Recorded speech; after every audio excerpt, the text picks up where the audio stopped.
15 अगस्त 1947 को देश आज़ाद हुआ। आज़ादी के बाद का सिनेमा एक नए प्रकार के इतिहास की रचना करता है। भारत के पहले प्रधानमंत्री पंडित जवाहरलाल नेहरू की सिनेमा में बहुत दिलचस्पी थी। वे जब कभी बम्बई यात्रा पर जाते, फिल्म इंडस्ट्री के लोगों से हमेशा मिलते थे और एक अपील करते थे कि भारत का नव निर्माण करना है और आप जो फिल्में बनाएं उसमें नव निर्माण का संदेश आपकी फिल्म में रखिए, तो इससे देश में एक नव जागरण आएगा, लोगों का मनोरंजन होगा और लोग सरकार के काम में हाथ बटाएंगे, सरकार से सहयोग करेंगे। तो आज़ादी के बाद के सिनेमा पर जब हम देखते हैं तो पहले फिल्मकारों में हमें दिखाई देते हैं राज कपूर, गुरुदत्त, विमल राय, B.R. चोपड़ा, रामानंद सागर जैसे लोग एकाएक फिल्म के आकाश में उदित होते हैं और एक अलग ही प्रकार का सिनेमा रचते हैं। इसके पहले हम जो सिनेमा देख रहे थे वो पौराणिक सिनेमा था, धार्मिक सिनेमा था, ऐतिहासिक चरित्रों वाला सिनेमा था। अब जो सिनेमा आया वो सामाजिक विषय और हमारे आसपास की जो घटनाएं हैं, हमारे आसपास की जो समस्याएं हैं, वो समस्याएं सिनेमा में हमें दिखाई देने लगी और उसके साथ साथ मनोरंजन भी होने लगा। 1951 में पंडित जवाहरलाल नेहरू की प्रेरणा से बम्बई में पहला अंतर्राष्ट्रीय फिल्म समारोह हुआ और इसमें दुनिया के 3 बड़े फिल्म मेकर शामिल हुए। इटली से विटोरियो डी सिका आए।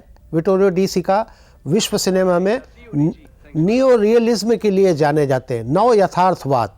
उन्होंने सेकंड वर्ल्ड वार के बाद सिनेमा में नव यथार्थवाद को जन्म दिया और उसके कारण फिल्में बनने लगी।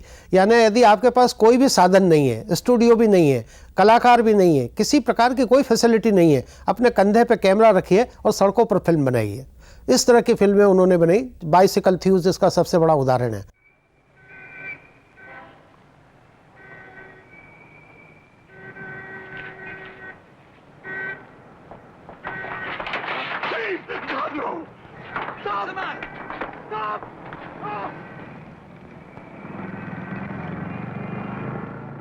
तो वो अपनी फिल्में लेकर के आए। बर्गमन आए स्वीडन से, जापान से अकीरा कुरोसावा आए और एक हमारी जो फिल्म मेकर्स थे, फिल्म टेक्नीशियंस थे, उन्होंने एक नए ही प्रकार के सिनेमा को देखा, विश्व के सिनेमा को, जिसका पहले उनको कोई किसी तरह का अनुमान नहीं था। तो इससे तमाम फिल्म मेकर बड़े इंस्पायर हुए और उन्होंने भारत में एक नए सिनेमा की शुरुआत की। जैसे के अब्बास ने धरती के लाल बनाई, जो बंगाल के अकाल पर बनी हुई थी और रियलिस्टिक फिल्म मानी जाती है।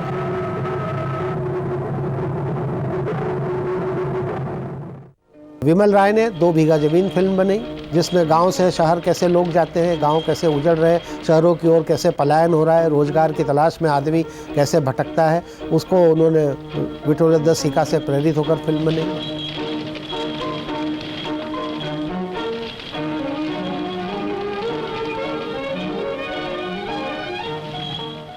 राज कपूर ने बुटपालिश फिल्म बनाई, जागते रहो फिल्म बनाई और के अब्बास जो मार्क्सवादी विचारधारा को बिलोंग करते थे, उन्होंने आवारा, श्री 420 की कहानियाँ लिखी और स्ट्रीट पीपल कि लोग सड़क पर रहते हुए कितने खुशहाल महसूस करते हैं, कैसे ज़िंदगी जीते हैं, गाने गाते हैं, मस्ती में रहते हैं और किसी तरह से किसी से कोई शिकायत नहीं करते। उन लोगों के जीवन को जब वो पर्दे पर लाए तो ये सारा सिनेमा जब सोवियत संघ गया तो वहाँ पर बहुत पॉपुलर हुआ। मेरा जूता है जापानी, ये पतलून इंग्लिस्तानी, सर पे लाल टोपी रूसी, फिर भी दिल है हिंदुस्तानी। मेरा जूता है जापानी, ये पतलून इंग्लिस्तानी, सर पे लाल टोपी रूसी, फिर भी दिल है हिंदुस्तानी। मेरा जूता है जापानी। आवारा के गाने वहाँ के लोगों को भले ही भाषा नहीं आती थी, लेकिन सड़कों पर वो आवारा हूँ, गर्दिश में आसमान का तारा हूँ गाते थे और उन सारे चरित्रों को वो करते थे। आवारा का रिकॉर्ड आज भी विश्व में यह है कि जितने अधिक दर्शकों ने आवारा फिल्म देखी है, उतने दर्शक किसी फिल्म को दुनिया में आज तक नहीं मिल पाए हैं। इतने बार लोगों ने उसको फिल्म को देखा। तो राज कपूर का सिनेमा दूसरे गुरुदत्त का सिनेमा, उन्होंने भी अपने जीवन की जो त्रासदियां हैं उस त्रासदी को मनोरंजन के माध्यम से उन्होंने पेश किया और जीवन की सच्चाइयों से लोगों को रूबरू किया कि ये जो हमारा जीवन है वो इस प्रकार का है और आप इस तरह से देखिए। और गुरुदत्त की जो प्यासा है, कागज़ के फूल है, साहब बीबी गुलाम जो फिल्में हैं क्लासिक मानी जाती है। और गुरुदत्त का जो वैल्यूएशन हुआ उनके मृत्यु के बाद बहुत हुआ और गुरुदत्त के सिनेमा पर बहुत शोध भी अभी तक हो रही है, लगातार उन पर फिल्में बन रही है। पिछले ही साल एक 90 मिनट की डॉक्यूमेंट्री गुरुदत्त पर बन करके आई है और फ्रांस का जो आर्काइव है वो लगातार उन पर रिसर्च कर रहा है। उनकी photography black and white film के जरिए उन्होंने जो बातें और जो गहराइयाँ चित्रित की है वो अद्भुत है। तो बिमल राय ने मधुमती के जरिए, सुजाता, बंदिनी के जरिए लोगों का मनोरंजन भी किया और अपनी फिल्मों में सोशल मैसेज भी दिए। बी.आर. चोपड़ा के सिनेमा में सोशल रिलीवेंस हमको मिलता है। धूल का फूल उनकी जो फिल्म है, या साधना फिल्म है, या नया दौर फिल्म है जिसमें मैन वर्सेस मशीन को दिखाया गया है। तो इस तरह से ये सारे जो नए लोग आते गए, पंडित जवाहरलाल नेहरू की प्रेरणा को प्राप्त करके उनके जो विचारधारा थी, उनकी जो आइडियोलॉजी थी, उनको अपनी फिल्मों में डाल करके लोगों का मनोरंजन करते रहे और सिनेमा का विकास हुआ। देश भर में सिनेमाघर खुलने लगे, फिल्म प्रोडक्शन की संख्या बढ़ने लगी। विभाजन के बाद जो लाहौर में या कराची में लोग रह गए थे, वहाँ के फिल्म मेकर भी भारत आ गए और कुछ भारत के लोग भी उधर चले गए। और एक तरह से सन 50 से लेकर के 70 तक का जो सिनेमा है वो खूब हंसी खुशी, रोमांस, फैमिली ड्रामा, पारिवारिक मनोरंजन, सभी जितने हमारे यहाँ जो जॉइंट फैमिली सिस्टम थी उसको लेकर के जेमिनी और एवीएम और शारदा प्रोडक्शन की फिल्में आई और वो उनके जरिए पारिवारिक बड़े भाई का रिश्ता, भाभी का रिश्ता, भाई और बहन का रिश्ता, जितने भी पारिवारिक रिश्ते होते हैं उन सब रिश्तों को उन्होंने बड़ी गहराई के साथ में अपनी फिल्मों में दिखाया और सब लोगों को जॉइंट फैमिली में रहना चाहिए, इसका मैसेज भी वो उन फिल्मों में हमें 60 और 70 के दशक में मिलता है। तो इस तरह से सिनेमा आज़ादी के बाद तेज़ी से बढ़ा, नए लोग आए, नई कहानियाँ लिखी गई, नए डायरेक्टर के ट्रीटमेंट बदला, टेक्निक भी धीरे धीरे सुधरती चली गई।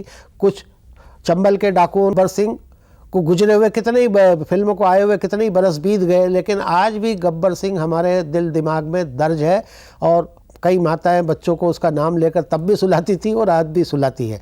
तो इस तरह से सिनेमा वायलेंट हो गया, डकैत की समस्या आ गई, अंडरवर्ल्ड की कुछ समस्याएं फिल्मों के जैसा जैसा समाज बदलता गया, जैसे जैसे वातावरण बदल गया, देश का राजनीतिक परिदृश्य बदल गया, आर्थिक परिदृश्य बदलता गया, सांस्कृतिक परिदृश्य बदलता गया, वो तमाम बातें और उसके साथ कदम ताल करता हुआ सिनेमा चलता गया। तो इस तरह से सिनेमा आज़ादी के बाद से जो शुरू हुआ 1990 तक आता है। और 1990 के पहले एक बात और बताना चाहूँगा कि 1960 में एक एफएफसी नाम की संस्था बनी थी, फिल्म फाइनेंस कॉरपोरेशन, क्योंकि जो ट्रेडिशनल और माइथोलॉजिकल सिनेमा था ये देख देख के दर्शक ऊब गए थे और जो इंटेलेक्चुअल क्लास था देश का, बुद्धिजीवी दर्शक थे, वो सिनेमा से कट गए थे कि ये क्या यार, हर फिल्म में देखने जाओ तो वही रोना धोना, वही सास बहू की कहानी और वही अत्याचार हो रहा है। तो एक ऐसा सिनेमा होना चाहिए जो रियलिस्टिक हो, हमारे जीवन को दर्शाता हो। तो फिल्म फाइनेंस कॉरपोरेशन के स्थापना की भारत सरकार ने 5 करोड़ रुपए की फंड दे करके, और कहा गया कि जो भी नए प्रकार का सिनेमा बनाना चाहते हैं ऐसे लोगों को 5 लाख रुपए का लोन दिया जाए और 5 लाख में वो फिल्में बनाए। तो सबसे पहले बासु चटर्जी ने फिल्म बनाई सारा आकाश, जो राजेंद्र यादव के उपन्यास पर थी। ये फिल्म तो नहीं चली। दूसरी फिल्म मृणाल सेन की आई भुवन सोम 1969 में, बिल्कुल अलग प्रकार की फिल्म थी जिसमें कोई हीरो नहीं है, कोई हीरोइन नहीं है, कोई गाना नहीं है, किसी तरह का कोई नाच नहीं है, और वो फिल्म बहुत बड़ी सक्सेस हुई, खूब देश भर में धूम मची। और इस तरह से एक पैरेलल सिनेमा, समांतर सिनेमा, या जिसको नई लहर का सिनेमा या नव यथार्थवादी सिनेमा, जो भी अलग अलग उसको नाम दिए गए। वो देखो, वो आम का पेड़ है ना, उस पे शेनी का जन्म हुआ था। एक दिन सवारे देखा तो शेनी गिरी पड़ी थी। अच्छा हुआ मैं वहाँ से जा रही थी, मैं उसे उठा लाई और पिंजरे में डाल दिया। उसकी माँ रोज आती थी, तितली देती थी उसे खाने को, मैं उसे सत्तू देती थी। एक दिन शेनी गायब। मैंने कहा चलो अच्छा हुआ, कौन रोज की रोज देखभाल करता। लेकिन जब मैं खेत से वापस आई तो देखा शेनी वापस, पंख फुलाकर मुंह हिलाकर कहती है मुझे खाने को दो।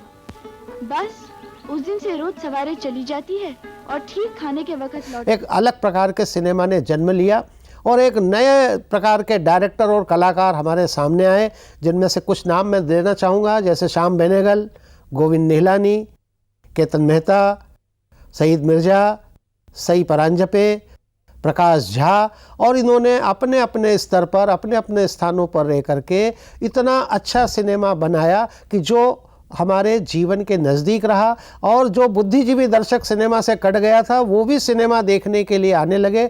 एफएफसी को बाद में 1980 में एनएफडीसी में बदल दिया गया, नेशनल फिल्म डेवलपमेंट कॉरपोरेशन, और फिल्मों की जो कास्ट थी वो भी ज़्यादा बढ़ गई तो उन्होंने ज़्यादा पैसा देना शुरू कर दिया, और इस तरह से 300 फिल्में आज एनएफडीसी के पास है जिनको अनेक इंटरनेशनल अवार्ड मिले हैं, और वो उस सिनेमा ने भारतीय सिनेमा को विश्व की पहचान दिलाई है, रिकग्निशन दिलाई है। इसी बीच में 1955 में बंगाल में सत्यजीत राय नाम का एक फिल्म डायरेक्टर धूमकेतु की तरह हमारे बीच में आता है, जिन्होंने पहली फिल्म पाथेर पांचाली के जरिए पूरे वेस्टर्न वर्ल्ड को ये बता दिया कि भारत में भी ऐसी फिल्में बन सकती है जो आपके स्टैंडर्ड की है और आपकी बराबरी कर सकती है।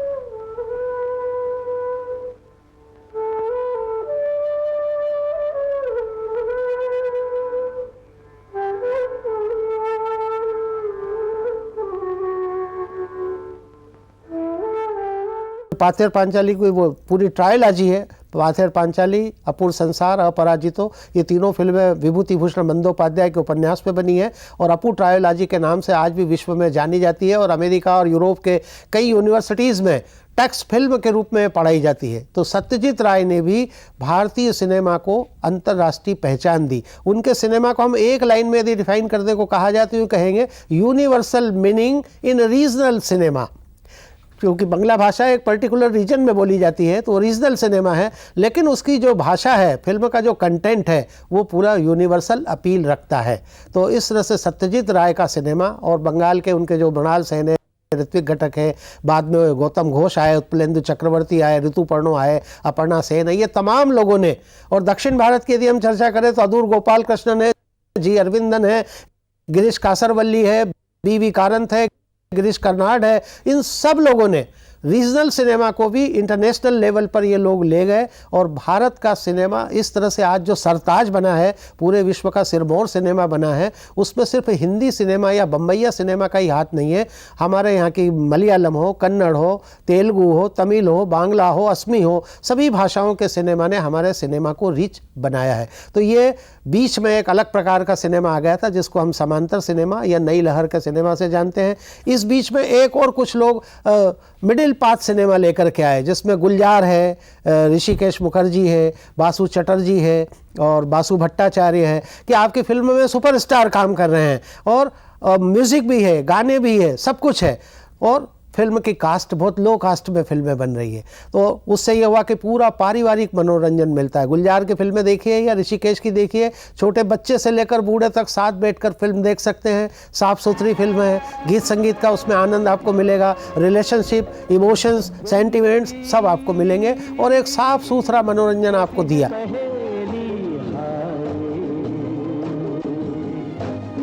कभी तो हंसाए, कभी ये रुलाए, जिंदगी कैसी है पहेली, हाय कभी तो हंसाए, कभी ये रुलाए। तो ये मिडिल पाथ सिनेमा के नाम से भी इन 4-5 जो लोग आए, इन लोगों ने इस प्रकार के सिनेमा को बढ़ाया। लेकिन 1990 में फिर हमारे देश के कुछ ऐसे फिल्म मेकर से आए जिन्होंने फिल्मों को पूरी तरह व्यवसाय बना लिया और उसको डॉलर सिनेमा में तब्दील कर दिया। सुभाष घई है, करण जौहर है, आदित्य चोपड़ा है, संजय लीला भंसाली है, विधु विनोद चोपड़ा है, ये तमाम नाम जो बाद में 90s में आए, इन्होंने NRI सिनेमा, अप्रवासी सिनेमा को जन्म दिया, जिसको एक नाम और दिया जाता है कि क्रॉस ओवर सिनेमा। कुछ विदेशी लोग जो भारतीय मूल के थे, दीपा मेहता, मीरा नायर वो विदेश में रहते हुए भारतीय कंटेंट को लेकर फिल्में बनाने के लिए भारत आए और यहाँ के कंटेंट को विदेशों में ले गए। और ये जो नाम मैंने अभी आपको बताया, इन सब लोगों ने भी इस प्रकार का सिनेमा बनाया कि हीरो यदि लंदन का है या कनाडा का है तो हीरोइन पंजाब या पटियाला की है और वो भारत आता है, वो लड़की पसंद करता है, जैसे दिल वाले दुल्हनिया ले जाएंगे इसका सबसे बड़ा उदाहरण है। और इसी प्रकार की तमाम फिल्में बनने लगी। तो इस तरह से सिनेमा की यात्रा जो 1913 से आरंभ हुई थी भारत में, सन 2000 तक आते आते उस ट्रेडिशनल सिनेमा को नकार देती है और एक रियलिस्टिक सिनेमा को, जीवन से जुड़े हुए सिनेमा को और क्रॉस ओवर सिनेमा को वो जन्म देती है। और सिनेमा एक बहुत बड़ी इंटरटेनिंग इंडस्ट्री के रूप में आज बन गया है। आज देश में 1000 स्क्रीन हमारे यहाँ मल्टीप्लेक्स सिनेमा के हैं, करीबन 9000 सिंगल स्क्रीन सिनेमा हैं जो धीरे धीरे डिजिटल सिनेमा में बदलते जा रहे हैं। अब इंदौर में फिल्म लगती है या बम्बई में लगती है, उसके साथ वो धर्मपुरी, बड़वानी और बरहानपुर में भी रिलीज़ हो जाती है। तो इस तरह से पायरेसी को भी कम करने की कोशिश सिनेमा के माध्यम से की गई है। और नए मिलेनियम में जो नए डायरेक्टर आए हैं, जिन्होंने कनाडा में, यूरोप में, रूस में या अमेरिका में फिल्म डायरेक्शन या फिल्म एडिटिंग या साउंड डिज़ाइनिंग की ट्रेनिंग ली है, वो एक नई दृष्टि लेकर के आए हैं। तो आप 2001 से जब अभी 2012 तक का सिनेमा देखेंगे तो आपको सिनेमा में बहुत वैरायटी मिलेगी, कई श्रेणियों की फिल्में मिलेगी, सारे कंटेंट बदले हुए मिलेंगे। और टेक्नोलॉजी तो इतनी आधुनिक हो गई है कि जो मशीन स्टीवन स्पीलबर्ग इस्तेमाल कर रहे हैं वही मशीन हमारे यहाँ पर अनुराग कश्यप और अनुराग बसु भी इस्तेमाल कर रहे हैं। इसके साथ विदेशों से भी कलाकार भारत में आ रहे हैं, भारत के कलाकार भी विदेश जा रहे हैं और विदेशों में भारतीय सिनेमा का एक ऐसा दर्शक वर्ग तैयार हो गया है जो लगातार सिनेमा देखता है और वहाँ डॉलर और पाउंड में टिकट बिकते हैं। इसलिए स्वाभाविक है कि विदेशी मुद्रा भी हमें सिनेमा के माध्यम से काफ़ी मिल रही है। आज हम तकनीक में भी किसी से पीछे नहीं है और कंटेंट में किसी से पीछे नहीं है और और एक्टिंग में भी देखेंगे तो एक से एक दिग्गज कलाकार हमारे भारत में हैं और भारत के कई कलाकारों ने विदेशी फिल्मों में भी काम किया है। ओम पुरी है, नसीरुद्दीन शाह है, अमिताभ बच्चन है, शबाना आज़मी है, इन सब लोगों ने, शशि कपूर तो काफ़ी विदेशी फिल्मों में जेम्स आइवरी और इस्माइल मर्चेंट के साथ काम करते रहे। तो पूरा आज ग्लोबल सिनेमा हो गया। और अब हॉलीवुड की जो बड़ी बड़ी कंपनियां हैं, यानी पहले बॉलीवुड हॉलीवुड की तरफ देखा करता था कि कैसी फिल्में बन रही है, क्या बन रही है। अब यह है कि हॉलीवुड की बड़ी बड़ी कंपनियां भारत आ रही है, भारत में पैसा लगा रही है और फिल्में तैयार कर रही है और उसी पैटर्न पर फिल्में रिलीज़ होने लगी है। जैसे रावण फिल्म है 3600 सिनेमाघरों में सारे संसार में एक साथ रिलीज़ की गई थी। ऐसा कभी भारत में पहले ये इस तरह का चमत्कार नहीं हुआ था। इसलिए अब सिनेमा भले गोल्डन जुबली नहीं मनाता, सिल्वर जुबली नहीं मनाता या डायमंड जुबली नहीं मनाता, एक ही हफ्ते में वो 100 करोड़ की कमाई कर लेता है। और वो एक हफ्ते के 7 दिनों में भी शुक्रवार, शनिवार और रविवार, ये 3 दिन इतने महत्वपूर्ण होते हैं कि इन 3 दिनों में ही फिल्म की कास्ट कवर हो जाती है और उसके बाद में ओवरफ्लो शुरू हो जाता है। तो फिल्म का पूरा इकोनॉमिक्स भी बदल गया, फिल्म मेकिंग का पूरा सिस्टम भी बदल गया। और ये जो डिजिटल सिनेमा आ गया है, इससे तो कई क्रांति अब होने लग गई है और पूरे नए रूप में अब आपको सिनेमा देखने को हम सबको मिल रहा है। क्या सिनेमा से क्रांति लाई जा सकती है? क्या सिनेमा के जरिए समाज को बदला जा सकता है? क्या सिनेमा के जरिए हम जो परिवर्तन चाहते हैं वो लागू किए जा सकते हैं? तो इन सब का उत्तर यह है कि हम सिनेमा का उपयोग कैसे करते हैं। सिनेमा का उपयोग जो दुनिया की अलग अलग राजतंत्र की, राजनीति की व्यवस्थाएं हैं, उसके अनुसार सिनेमा का उपयोग हर सरकार ने अपने ढंग से किया है। संक्षिप्त में मैं बतलाना चाहूँगा कि जो कैपिटलिस्ट कंट्री है, पूंजीवादी देश है, अमेरिका, जापान, जिस तरह से वो साबुन और शैम्पू बेचते हैं, उसी तरह से वो अपनी फिल्में भी बनाते हैं और बेचते हैं। इसीलिए सारी दुनिया में, अमेरिका से लेकर ऑस्ट्रेलिया तक, सारे संसार के सिनेमाघरों में एक साथ वो स्पाइडरमैन हो या टाइटैनिक हो या जुरासिक पार्क हो या मिशन इम्पॉसिबल हो, फिल्मों को लगा देते हैं प्रोडक्ट की तरह कि जितनी जल्दी बाज़ार में ये प्रोडक्ट छा जाए और जितनी जल्दी पैसा आ जाए, इस प्रकार की वो कोशिश करते हैं। उनके लिए सिनेमा सिर्फ प्रोडक्ट है, उनके लिए एजुकेशन बाद में है, उनके लिए इन्फॉर्मेशन बाद में है।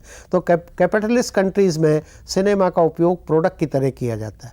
लेकिन जो कम्युनिस्ट कंट्रीज़ हैं, उन्होंने सिनेमा का इस्तेमाल प्रोपेगेंडा के रूप में किया। उन्होंने सिनेमा का सरकारीकरण कर दिया। वहाँ सरकारी फिल्म बनाती है, सरकारी सिनेमाओं में फिल्म दिखाए जाते हैं और फिल्म के जो कलाकार हैं, डायरेक्टर हैं, स्क्रिप्ट राइटर हैं, वे सब सरकारी नौकर होते हैं और जिस तरह से दफ्तर लगते हैं उसी तरह से वो आते हैं, काम करते हैं और चले जाते हैं। इसीलिए वहाँ का सिनेमा जो है वो जनता को कहता है कि जो हमारा संविधान है, जो हमारा राष्ट्रपति है, जो हमारे शासन की व्यवस्था है, उसके प्रति आप लायल बने रहिए, उसके विरुद्ध कभी आवाज़ मत उठाइए।